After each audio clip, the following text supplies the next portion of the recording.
اعوذ باللہ من الشیطان الرجیم، بسم اللہ الرحمن الرحیم۔ MS نیوز HD5 کی ناظرین السلام علیکم۔ امید ہے کہ آپ لوگ سب خیریت سے ہوں گے۔ آج کا ہمارا مین ٹاپک ہے جیسے منصور علی شاہ کا خط، اور جیسے منصور علی شاہ خاموش بیٹھنے والے نہیں اور قاضی فیضیزہ کو غدار قرار دیا۔ اس کی تفصیلات آپ لوگوں کے ساتھ شیئر کریں گے۔ MS نیوز کی ہم معذرت خواہ ہیں کہ ہم یہ ویڈیو 1-2 روز پہلے اپلوڈ کر دینا چاہیے تھا، لیکن ہماری ذاتی مصروفیات کی وجہ سے ہم اس ویڈیو کو اکیلے اور تھوڑا سا اپڈیٹ آپ لوگوں کے ساتھ کر رہے ہیں، اور جیسے یحییٰ افریدی کے حلب اور جیسے یحییٰ افریدی کی کام ہم اگلے ویڈیو میں آپ کو سیریز بائی سیریز اپلوڈ کریں گے۔ دیکھیے، جیسے منصور علی شاہ نے جب جیسے قاضی فیض عیسیٰ کا جو الوداع تھا ریفرنس، اس میں شرکت کرنے سے انکار کیا اور کہا کہ میں جیسے قاضی فیض عیسیٰ کی ریفرنس میں نہیں بیٹھوں گا، اور کہا کہ میں اس شخص کے ساتھ نہیں بیٹھوں گا جس نے اپنے ادارے کے ساتھ غداری کی۔ جیسے منصور علی شاہ نے کہا کہ اس نے بیرونی مداخلت کو روکا نہیں۔ سامنے جو اسلام آباد ہائی کورٹ کے خطوں کا معاملہ تھا، وہ اس شخص نے روکا رکھا، اور پاکستانی قوم اور جسٹس انصاف میں روکنے میں قاضی فیض عیسیٰ نے اہم کردار ادا کیا۔ جیسے قاضی فیض عیسیٰ پاکستانی قوم کے ساتھ جو ہونے والا سلوک، اس میں برابر کا شریک ہے۔ جیسے منصور علی شاہ نے کہا کہ یہ شخص قابل مذمت ہے، اس شخص نے اتنا بے شرم ہے کہ جیسے منصور علی شاہ نے کہا کہ قاضی کو شرم آنی چاہیے تھی، لیکن قاضی منصور علی شاہ نے یہ بھی کہا کہ قاضی فیض عیسیٰ اپنی زنانی کے حکم پر چلتا تھا اور یہ کنٹرول جج تھا، یہ انتقام لینا چاہتا تھا۔ اس نے صاف کہا کہ اسے PTI سے ذاتی دشمنی ہے، اور جیسے منصور علی شاہ نے یہ بھی کہا کہ اسے PTI اور نون لیگ کی محبت نے اتنا گرا دیا۔ یہ میں اپنی طرف سے کہہ رہا ہوں کیونکہ اس کے خط کا متن یہی تھا جو میں اس کی تشریح کر رہا ہوں اور پاکستانی قوم کی ترجمانی کر رہا ہوں۔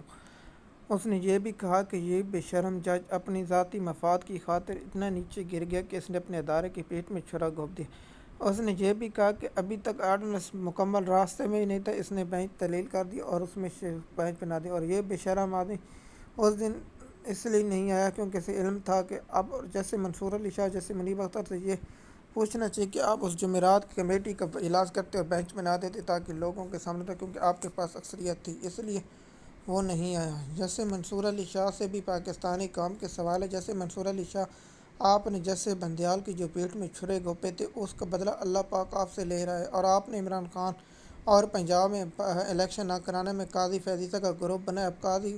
آپ کو علم تھا قاضی عمران خان کے ساتھ ذاتی دشمنی ہے، لیکن آپ کو معلوم نہیں تھا۔ آپ کہہ رہے تھے یہ قانون منون نہیں ہے۔ اگر جیسے قاضی فیض عیسیٰ صاحب آپ اس کے کرتے تو آج، اور جیسے اعجاز الاحسن صاحب کے لیے جو گڑھا کوڑا تھا، آج اسی میں منصور علی شاہ آپ گر گئے، اور جیسے منیب اختر تو ویسے بھی تھے، لیکن آپ کو اس وقت آنے چاہیے۔ مثال کے طور پر 1 سال جیسے منیب اختر ایسا نہیں بننے تھے، اس کے ساتھ ہی جیسے منصور علی شاہ جیسے منیب اختر تھے، اور اس کے بعد جیسے یحییٰ افریدی تھے۔ اگر چینج آ جاتے تو پھر آپ جیسے منیب اختر جیسے منصور علی شاہ اور آپ ہی جیسے بن سکتے تھے، لیکن یہ بھی کہنا کہ آپ نے جیسے منیب اختر اور جیسے منصور علی شاہ اور جیسے یحییٰ افریدی صاحب، جیسے یحییٰ افریدی کے حلب تقریر کی، اور جیسے قاضی فیض عیسیٰ ریٹائر ہو چکے ہیں، اور پاکستانی قوم آج یوم نجات منا رہی ہے، اور پاکستانی قوم اور قاضی فیض عیسیٰ نے پاکستانی قوم کے ساتھ جو ظلم و ستم کی، اور قاضی فیض عیسیٰ کی ریٹائرمنٹ پر